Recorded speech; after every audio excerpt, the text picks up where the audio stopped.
السلام علیکم ورحمۃ اللہ وبرکاتہ۔ الحمد للہ رب العالمین والعاقبۃ للمتقین والصلاة والسلام علی رسولہ الکریم۔ محترم حضرات، عوام اور اس کی غلط فہمیاں، اس عنوان پر ہم آپ سے لگاتار بات کر رہے ہیں اور آج اس کا سیریل نمبر 24 ہے۔ آج ہم جو بات کرنا چاہتے ہیں، مختلف مہینوں میں مختلف قسم کی غلط فہمیاں ہیں، اور اتفاق ایسا ہے کہ سب سے زیادہ جو غلط فہمی پیدا کی گئی ہے یا ہوئی ہے وہ محرم کے مہینے میں ہے۔ محرم کا مہینہ ہمارے نزدیک، اہل سنت والجماعت کے نزدیک، نہ کوئی تہوار کا مہینہ ہے اور نہ غم منانے کا مہینہ ہے۔ لوگ یہ سمجھتے ہیں کہ اس مہینے میں جو ہے وہ بہت سی چیزیں ہیں۔ کچھ تو ہمارے علماء اہل سنت والجماعت نے اس میں بہت کچھ بے تکی باتیں لکھی۔ محدث عبدالعزیز دہلوی رحمۃ اللہ علیہ نے ایک کتاب ہے ان کی، جس کا اردو میں ترجمہ ہوا ہے مومن کے ماہ و سال۔ اس میں انہوں نے محرم میں لوگ کیا کیا سمجھتے ہیں، ایک تقریباً 40 باتیں انہوں نے نقل کیا ہے، اور نقل کرنے کے بعد نیچے لکھا ہے کہ میں نے اوپر جو کچھ بیان کیا ہے سب جھوٹا ہے، کہ محرم میں یہ ہوا، محرم میں وہ ہوا، محرم میں نوح علیہ السلام کی کشتی جو ہے وہ جودھی پر گئی، محرم میں ہی جو ہے وہ 10 تاریخ کو ابراہیم علیہ السلام کو آگ سے نکالا گیا۔ یہ جتنی باتیں ہیں ٹوٹل جھوٹ ہے۔ ایک دو باتیں ہیں جو صحیح ہے، بقیہ ٹوٹل جھوٹ ہے۔ جو بچا کھچا تھا وہ ہر سال جو ہمارے اردو اخبار والے ہیں وہ 8 محرم سے 10 محرم کے درمیان میں وہ جھوٹ بولتے رہتے ہیں۔ خیر، ان کی غلطی نہیں ہے کہ جب ہم جیسے لوگوں نے ہی اپنی کتابوں میں باتیں لکھ ڈالی، تو محرم کے بارے میں پہلی بات جو کہنا چاہتا ہوں کہ یہ نہ کوئی ایسا مہینہ ہے کہ جس میں کوئی غم منایا جائے، کیونکہ اسلام میں 2 آدمی کو 2 طریقے کے غم ہیں۔ ایک غم ہے بیوی کا منانا اپنے شوہر کے لیے، وہ 4 مہینہ 10 دن ہے۔ اس کے علاوہ جتنے بھی غم ہیں وہ 3 دن کے بعد کوئی بھی غم کے لیے محفل کرنا، غم منانا، کوئی بھی ہمارے لحاظ سے، اہل سنت والجماعت کے لحاظ سے صحیح نہیں ہے۔ بہرحال محرم کے بارے میں لوگ یہ سمجھتے ہیں، جو غلط فہمی ہے، کہ 10ویں تاریخ کو جو روزہ رکھا جاتا ہے تو وہ سمجھتے ہیں کہ حضرت حسین رضی اللہ تعالی عنہ کو چونکہ اس دن پانی نہیں نصیب ہوا، بھوکے رہے، پیاسے رہے، تو ان کی یاد میں یہ 10 محرم کا روزہ رکھا جاتا ہے۔ حالانکہ یہ بات ایک دم غلط ہے۔ نبی کریم صلی اللہ علیہ وسلم کے زمانے سے بھی پہلے 10 محرم کا روزہ رکھا جاتا تھا، بلکہ بعض حدیث سے تو یہ معلوم ہوتا ہے کہ رمضان کے روزے کے فرض ہونے سے پہلے 10 محرم کا روزہ ہی تھا، لہذا اس روزے کا حضرت حسین رضی اللہ تعالیٰ عنہ کی شہادت سے کوئی تعلق نہیں ہے، کیونکہ نبی کریم صلی اللہ علیہ وسلم کی ہجرت کے تقریباً 60 سال کے بعد یہ واقعہ پیش آیا ہے، اور اللہ کے رسول مکے میں بھی کیا ہے روزہ رکھتے تھے، لہذا اس کا اس سے کوئی لنک نہیں ہے۔ تو یہ سمجھ کر کے روزہ رکھنا کہ اس کا اس حضرت حسین رضی اللہ تعالیٰ عنہ کی شہادت سے تعلق ہے، یہ ایک دم غلط بات ہے۔ اسی طریقے سے یہ بھی غلط فہمی ہے کہ محرم کے مہینے میں جو ہے وہ آدمی کوئی خوشی کا کام نہیں کر سکتا، یہاں تک کہ نکاح نہیں کر سکتا۔ نکاح کے بارے میں جان لیں کہ کوئی دن، کوئی مہینہ، کوئی گھڑی نکاح کے لیے منع نہیں ہے شریعت میں۔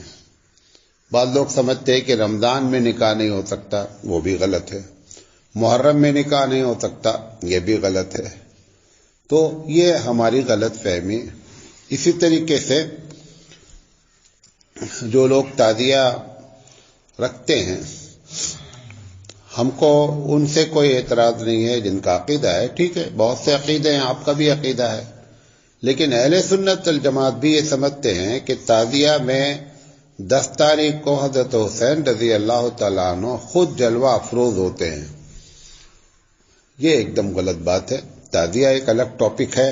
حضرت حسین رضی اللہ تعالیٰ عنہ بیچارے کتنی تعزیہ میں جائیں گے، ایک دو تعزیہ تو رکھی نہیں جاتی ہے۔ یہ جو عقیدہ ہے کہ وہ آتے ہیں، کوئی بھی آدمی اس دنیا میں جب چلا جاتا ہے تو کبھی واپس نہیں آتا ہے۔ اس کی وجہ یہ ہے کہ نیک لوگوں کی اتنی اچھی دنیا ہے کہ وہ تمہاری یہ گندی گلیوں میں آنا پسند ہی نہیں کرتے۔ خود اتنی اچھی جگہ پر اللہ نے ان کو رکھا ہے کہ ان کو یہاں آنے کا کوئی شوق ہی پیدا نہیں ہوتا ہے۔ اور جو خدا نخواستہ خراب لوگ ہیں، وہاں پر اتنی سیکیورٹی ٹائٹ ہے کہ وہ نکلنا بھی چاہیں تو نکل نہیں سکتے۔ اسی طریقے سے جو ایسے اہل سنت والجماعت پہ اس بات کو بعض لوگ یہ سمجھتے ہیں کہ جب میلاد ہوتی ہے تو حضرت نبی کریم صلی اللہ علیہ وسلم میلاد کی محفل میں تشریف لاتے ہیں۔ یہ بات بھی ٹوٹل جھوٹ ہے۔ اور وہ یہ کہہ کر کے کہ صاحب اب نبی میں آئے ہیں، لہذا اب ہم کو کھڑے ہو کر کے سلام پڑھنا چاہیے۔ سلام کا سب سے بہترین موقع نماز ہے، اور ہر نماز میں اتحیات میں آپ کیا پڑھتے ہیں؟ سلام پڑھتے ہیں۔ اللہ کا کرنا ایسا یقینی بات ہے، اللہ سب کچھ جاننے والا ہے۔ اس نے نماز میں سلام پڑھنے کی حالت کو بیٹھ کے رکھا۔ نہیں سمجھے بات؟ تشہد میں جب آپ بیٹھتے ہیں تب اللہ کے رسول پر سلام پڑھا جاتا ہے۔ حالانکہ ایسا بھی کیا جا سکتا تھا کہ سلام ہمیشہ کھڑے ہو کر پڑھنا، تو تشہد کو کھڑے حالت میں بھی کیا جا سکتا تھا نماز میں، لیکن اللہ تعالیٰ نے بیٹھ کر بتایا۔ تو یہ کہ نبی آتے ہیں، ایک دم جھوٹی بات ہے، کوئی آتا واتا نہیں ہے۔ کوئی بھی اس دنیا سے جانے کے بعد اس دنیا میں آتا ہی نہیں ہے۔ اسی طریقے سے بعض لوگ یہ سمجھتے ہیں کہ چونکہ اس مہینے میں شہادت حسین رضی اللہ تعالیٰ عنہ، یہ بات صحیح ہے، تو ایک شہادت نامہ لکھا گیا ہے، اس کے اگر آپ اشعار پڑھیں گے، اس کے واقعات پڑھیں گے تو 99% جو باتیں لکھی ہیں وہ جھوٹ لکھی ہیں۔ میں چھوٹی سی مثال دیتا ہوں۔ حضرت حسین رضی اللہ تعالیٰ عنہ کے بارے میں ہے کہ ان کا پانی بند کر دیا گیا، ہو سکتا ہے۔ اسی کے آگے لکھا ہوا ہے کہ جب حضرت حسین رضی اللہ تعالیٰ عنہ 10 تاریخ کو یہ ہوا کہ اب لڑائی کے علاوہ کوئی شکل نہیں ہے، ہونا ہی ہونا جنگ ہے، تو حضرت حسین رضی اللہ تعالیٰ عنہ نے غسل کیا اور اس کے بعد نکلے۔ اب ایک بڑا موٹا سا سوال ہے، جس آدمی کے پاس پینے کے لیے پانی نہیں ہے تو غسل کے لیے پانی کہاں سے آیا؟ وہ جب کہہ رہے ہو کہ ایک قطرہ پانی نہیں ہے، تو پانی آخر جو ہے وہ غسل کے لیے کہاں سے آ گیا پانی؟ اور غسل کرنے کے لیے پانی رکھا جائے اور بندہ پانی پینے کا محتاج ہو، یہ بھی عقل میں بات نہیں آتی ہے۔ آدمی پانی پیاس لگی ہے تو غسل تھوڑا، وہ پہلے پانی پیے گا۔ تو ایسے بے تکی باتیں، جھوٹی روایتیں جو ہے وہ لوگوں نے گڑھی، اور گڑھنے سے ہمارے اوپر اس کے اثرات مرتب ہوئے۔ تو شہادت نامہ جو پڑھا جاتا ہے وہ بھی ایک دم اسی طریقے سے بعض علاقوں میں اس مہینے میں بی بی فاطمہ کی کہانی پڑھی جاتی ہے۔ ہم بھی بچپن میں بی بی فاطمہ کی کہانی پڑھے ہیں۔ وہ پوری کتاب میں کہیں نہیں لکھا ہے کہ حضرت فاطمہ کا کوئی واقعہ ہی ذکر نہیں ہے۔ آپ کبھی اٹھا لیں کتاب کو، کیونکہ اصل میں جھوٹ بولنے کے لیے کوئی دلیل نہیں چاہیے۔ ہمیشہ لوگ سچ بولنے والے سے دلیل مانگتے ہیں، حالانکہ دلیل مانگنا چاہیے جھوٹے آدمی سے۔ اس میں لکھا ہے ایک چھوٹی سی کہ ایک لکڑہارے نے کہا کہ میرا کام ہو گیا تو میں بی بی فاطمہ کی کہانی سنوں گا۔ اس نے بی بی فاطمہ کی کہانی سنی، اس کا کام ہو گیا۔ اچھا، وہ بی بی فاطمہ کی کہانی، وہ تو لکڑہارے کی کہانی سنائی جا رہی ہے، پوری کتاب میں بی بی فاطمہ کی کوئی کہانی نہیں ہے۔ اور یہ سب کتابیں قرآن مجید عورتوں کے پاس ہو یا نہ ہو، لیکن ایسی کتابیں میلاد، جیسے میلاد اکبر ہے، میلاد اکبر میں بھی جتنے واقعات ہیں وہ بھی 99% جھوٹے ہیں۔ میلاد شریف پہلے ہم بھی وہ میلاد اکبر پڑھتے تھے، وہ بھی ٹوٹل اگر نہیں تو کم سے کم 99% جھوٹی باتیں لکھی ہوئی ہیں۔ میری سمجھ میں یہ نہیں آتا، جو بات میں کہنے جا رہا ہوں اور سے سنیں، کہ لوگ سمجھتے ہیں کہ فضیلت میں جب تک جھوٹ نہیں بولو تب تک فضیلت ثابت نہیں ہوتی۔ فضیلت تو خود ہمارے حبیب مصطفیٰ کی اتنی سچی سچی باتیں ہیں کہ جھوٹ بول کر کے ان کی فضیلت ثابت کرنے کی ضرورت کیا ہے؟ کیا فضائل میں لازم ہے کہ جھوٹی باتیں بولی جائیں تبھی فضیلت ہوگی؟ تو اس طریقے سے اس ماہ میں شہادت تامہ، بی بی فاطمہ کی کہانی، اور اپنے اپنے علاقوں میں اور بہت سی چیزیں ہوں گی۔ قرآن کے علاوہ سب چیز ہوگی۔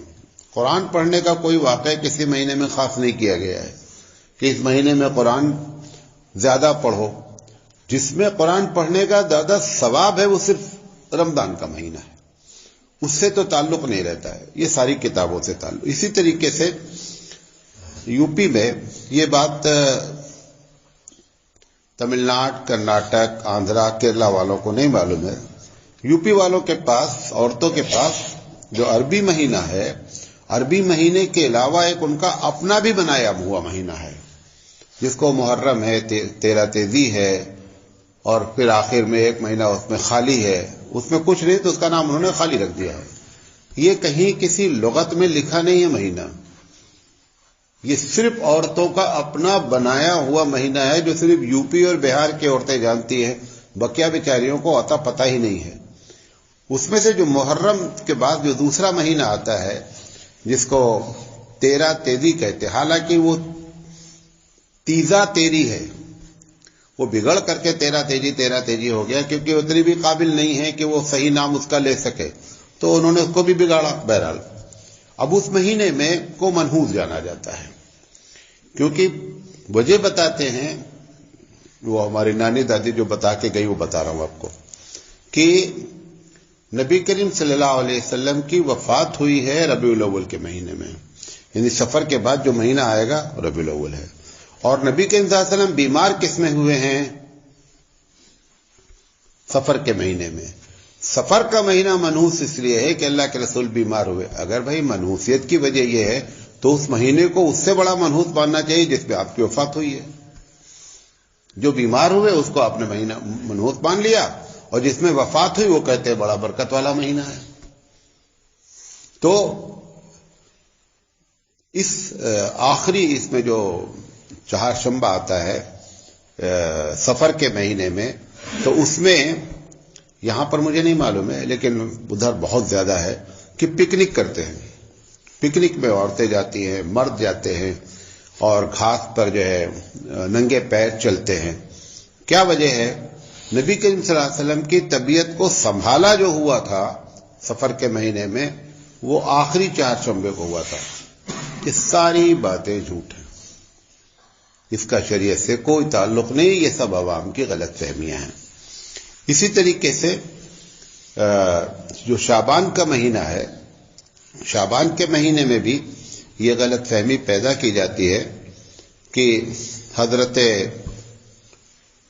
اویس قرنی رحمت اللہ علیہ نے اپنے دانت توڑ لیے تھے جب ان کو معلوم ہوا کہ نبی کریم صلی اللہ علیہ وسلم کے دانت شہید ہو گئے ہیں احد میں، تو انہوں نے ان کی محبت میں اپنے دانت توڑ لیے تھے۔ یہ بھی ٹوٹل جھوٹ بات ہے۔ میں آپ کو ہتھوڑی دیتا ہوں اور پلاس دیتا ہوں، اپنا ایک دانت توڑ کے بتا دو۔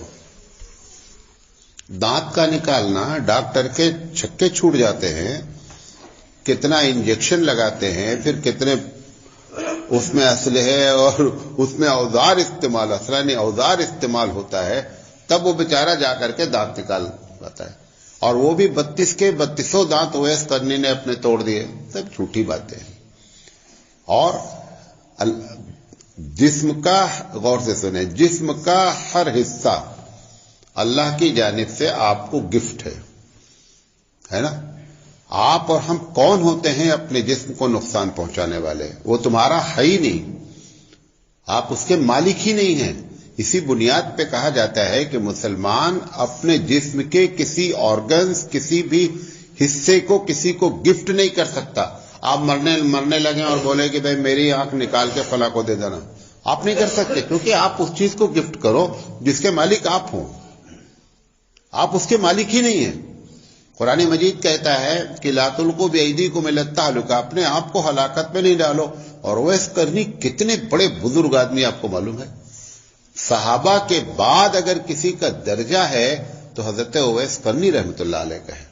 اتنی بڑی شخصیت ہے، اور وہ اتنا بڑا مسئلہ کہ اپنے دان بوجھ کا دانت اکھاڑ دیے.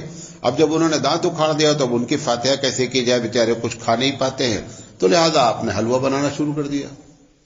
اس وجہ سے حلوہ آیا وہاں سے. لہذا یہ بھی غلط فہمی ہے. اسی طریقے سے شعبان کے مہینے میں جو لوگ یہ سمجھتے ہیں کہ اس تاریخ کو 15 تاریخ کو شعبان کے مہینے میں جو لوگ قبرستان جاتے ہیں، قبرستان جانے کی ایک حدیث موجود ہے، گرچہ وہ ضعیف ہے لیکن ہے حدیث ہے. سوال یہ ہے کہ اسلام میں اللہ کے رسول اگر کوئی کام کرتے ہیں تو سب کو بتاتے ہیں. اس حدیث میں یہ بھی لکھا ہے کہ آپ اکیلے گئے، کسی کو پتہ نہیں ہوا. سوال یہ ہے کہ اگر دین کا کام ہے تو اس کو اکیلے کرنے کی کیا ضرورت تھی؟ سارے صحابہ کو بتاتے کہ بھیا آج قبرستان جانا بہت بڑی فضیلت ہے.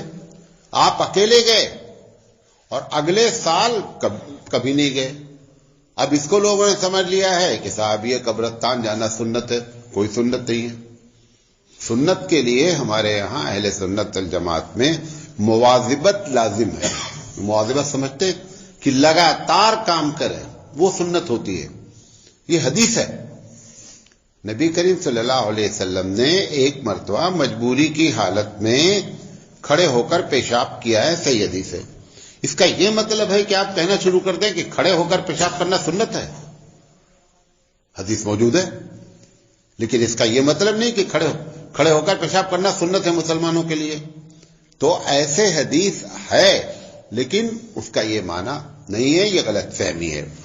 اسی طریقے سے جتنے تہوار ہیں، ہم نے ہر تہوار میں ایک مینو بنا رکھا ہے. مطلب شب بارات ہوگی تو حلوہ بنے گا، عید ہوگی تو سوئیاں بنیں گی. یہ اگر لازم سمجھ کر بنایا جا رہا ہے کہ عید میں سوئیاں اگر نہیں بنی تو عید نہیں ہوگی، حالانکہ عید کا سوئی سے کوئی تعلق نہیں ہے. ٹھیک ہے، آدمی خوشی میں میٹھا بنا لیتا ہے، بنا لیں آپ، لیکن یہ نہیں سمجھیں کہ جو ہے وہ سوئیاں بنانا کوئی عبادت ہے یا سوئیاں بنانے کی کوئی فضیلت ہے. ایسی کوئی بات نہیں ہے. اسی طریقے سے کئی مہینے ہماری عورتوں نے اپنے طور پر یہ طے کر رکھا ہے، اور یہ سب کے پیچھے بڑی کہانی ہے. مطلب کہ بہو فلاں مہینے کا چاند سسرال میں نہیں دیکھ سکتی، کچھ جگہ ایسا ہے کہ فلاں مہینے کا چاند میکے میں نہیں دیکھ سکتی. یہ سب کیا چکر ہے؟ یہ سب بہو اور ساس نے مل کر، مطلب ساس کو ضرورت نہیں ہوگی کہ اس مہینے بہو آوے ہمارے یہاں، تو اس نے یہ چکر لگا دیا کہ دیکھو فلاں مہینہ جو آنے والا ہے وہ چاند تم اپنے میکے میں نہیں دے سکتی. وہاں سے عقیدہ شروع ہو کر کے لا کر کے یہاں پر ہم کو لا کر کے بیڑا غرق کیا گیا. حالانکہ کوئی بھی لڑکی ہے، جب اس کا دل چاہے میکے چلی جائے، جب اس کا دل چاہے سسرال میں رہے، شوہر کے ماتحت رہے، شوہر جیسا کہے ویسا کرے. لیکن یہ چکر ایسا چلا دیا ہے کہ شوہر بھی سرنڈر ہو جاتا ہے، اماں بھی ہتھیار ڈال دیتی ہیں اور ساس بھی ہتھیار ڈال دیتی ہیں. تو یہ سارے مہینے کے جو چکر چلائے گئے، اس کی کوئی حقیقت نہیں ہے. انشاءاللہ زندگی رہی تو ہم آگے بات کریں گے. اللہ تعالیٰ سے دعا ہے کہ اللہ تعالیٰ کہنے سے زیادہ عمل کرنے کی توفیق عطا فرمائے. آخر دعوانا الحمدللہ رب العالمین.